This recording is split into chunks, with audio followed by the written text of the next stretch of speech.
As I walked home from work, the cold sting of winter air brushed against my face like an endless stream of needles. I pulled my scarf up tight higher, attempting to cover my mouth and nose, but after walking for a few more feet, it would slide back down around my neck.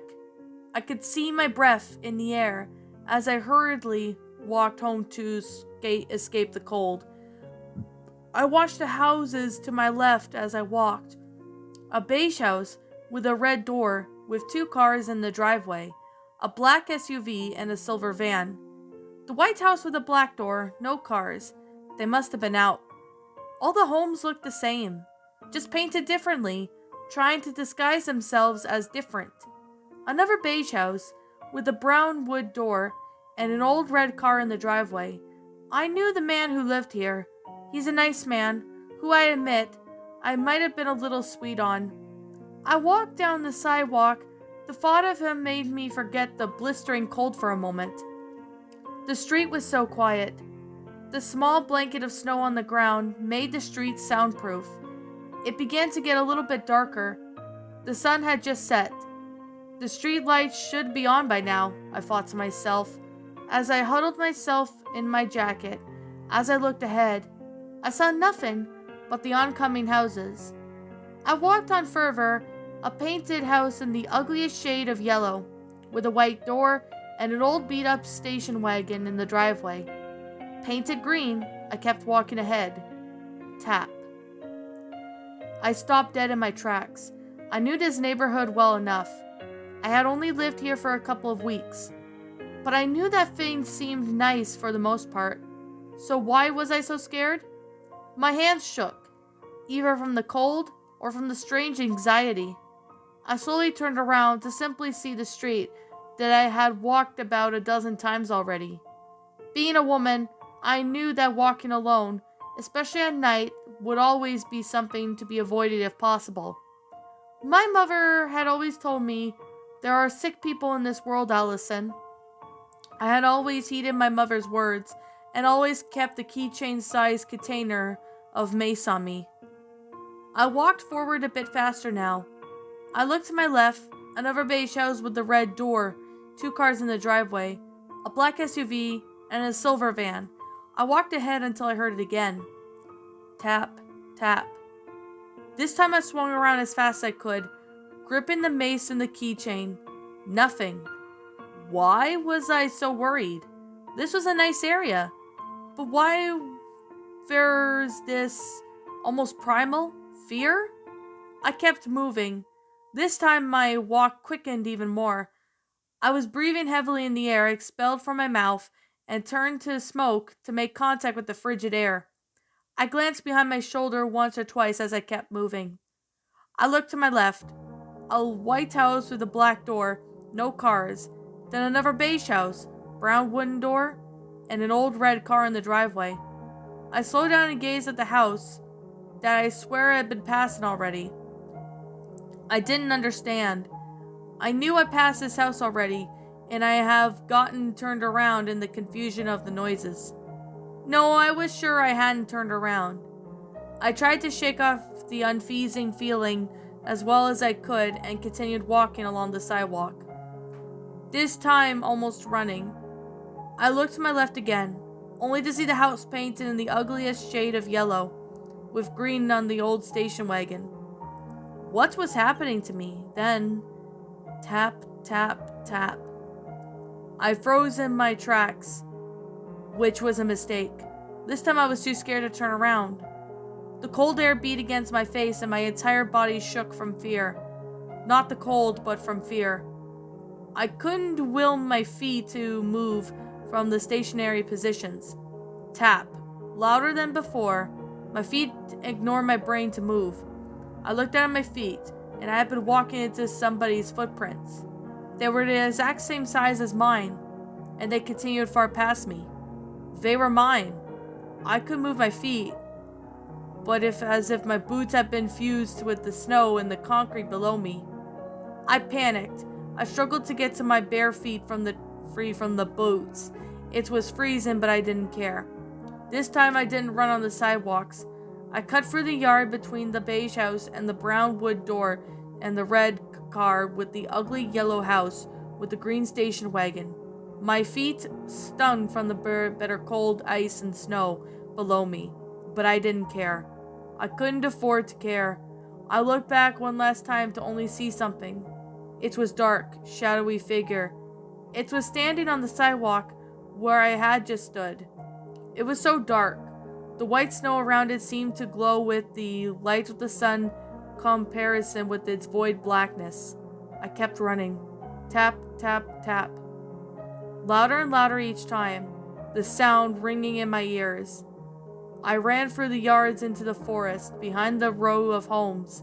As I ran through the pitch blackness of the forest, I could hear nothing but the cracking of branches under my bare feet, and my heart beat in my ears. My feet hurt badly. They were probably bleeding from stepping on sharp rocks and twigs, or they could have been hurting from the frostbite, but I didn't care. I had to keep running. I don't think I would have had the will in my legs to stop moving, even if I wanted to. My hands were grazed in the trees as I ran. Just then I felt something catch my ankle. My body fell forward and the momentum of my run had been transferred to a momentum of my fall. My head hit the hard, cold dirt. I opened my eyes, but my head hurt and my vision was blurry, and then I heard it again. Tap, tap, tap. My eyes began to shut. I felt so tired. The soft sound of crickets grew louder and louder as my vision faded. I lay there, face down in the icy snow and dirt, dying. And that, my little pretties, was Allison's story, a creepypasta written by Empoleon'sTARDIS. My final thoughts on this story? Well, this is actually a pretty interesting creepypasta. Basically, this story involves a young girl named Allison who is walking somewhere and then ends up feeling like she's being stalked. So she ends up, running away, but then she ends up dying near the end because of the fact that, something grabbed her. So it's obviously some sort of serial killer or someone who stalked her and, finally got her near the end of the story. So now I heard of this story from Lady Creepypasta, which she narrated this one back 10 months ago. So I thought I would go ahead and read this one. So I definitely think the bit of the mystery is a good thing. I believe in this instance is too much left unexplained. I felt that that's the case. Why did she keep passing the same house? Or who was the supernaturally dark, shadowy figure? Or at least a tapping noise that was mentioned several times? And how did the tripping in the woods kill her or of the odd? There's not really enough information is given, but the only thing I could say is that, the tapping noise could be, someone walking in the snow or some noise. I mean, there's not really much explanation about this. How could tripping in the woods kill a person? I mean, there's no reason that would be the case, unless she fell and hit her head or something. I mean, that could be possible, but yet again, I mean, I don't really know because this story doesn't really give us much.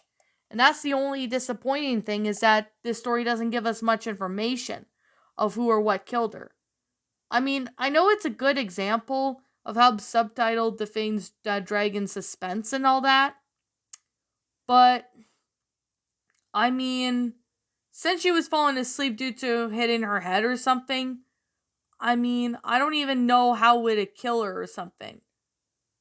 But maybe the end could be, whatever pulled her leg made her fell and is how pulling her slowly or something. This story kind of doesn't give us really much information to why certain things happened. I think that's just me. But yet again, I mean, maybe you guys can, figure that out if you guys read this story. Now, this is on the regular Creepypasta Wiki. If you guys want to check it out and read it, feel free to. Because I feel that there needs to be more explanation as to why the stuff happened to Allison the way they did. Like, what killed her, or how would a fall kill her, or what was chasing her, or something like that. I would feel that there should be more explanation to why those were the case. Because then that way, that would definitely help us out, but that would definitely give us more information to what happened. That's just how I think personally. Maybe if someone manages to see it in the comments below or manages to find the answer, they can feel free to, state about it in the comments below, because I like to hear what you guys think, because I'm not really too sure. But like I'm going to say, this is just simply my own personal opinion, and if you happen to disagree with me, that's fine too. We're all entitled to our own opinions regards to these creepypastas, and this is simply my own personal thoughts. My final rating of the story is definitely I'm going to give this one a 8 out of 10. While it's a good and enjoyable story, I do wish there was something more added to it, because we don't really know what really killed Allison. We don't really know who or what had been stalking her or something. We don't know how would a fall kill her unless she hit her head on a rock, or she hit her head on something, but this story, the main issue is that it just leaves some things unexplained. That's just the only issue with this story, but other than that, I really don't know what to say anymore about this story, or about, why things happened the way they did. I really would prefer if there was a little bit more explanation, but that is just how I think personally. But yet again, I mean, we really don't know, to be honest.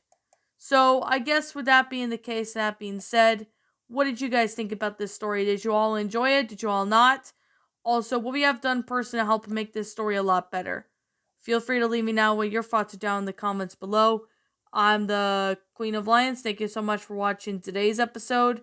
And if you're brand new here to this channel, be sure to like, comment, and subscribe, because I make brand new videos every single day. Don't forget to ring the notification bell to when I upload, so that way you guys will not miss an upload.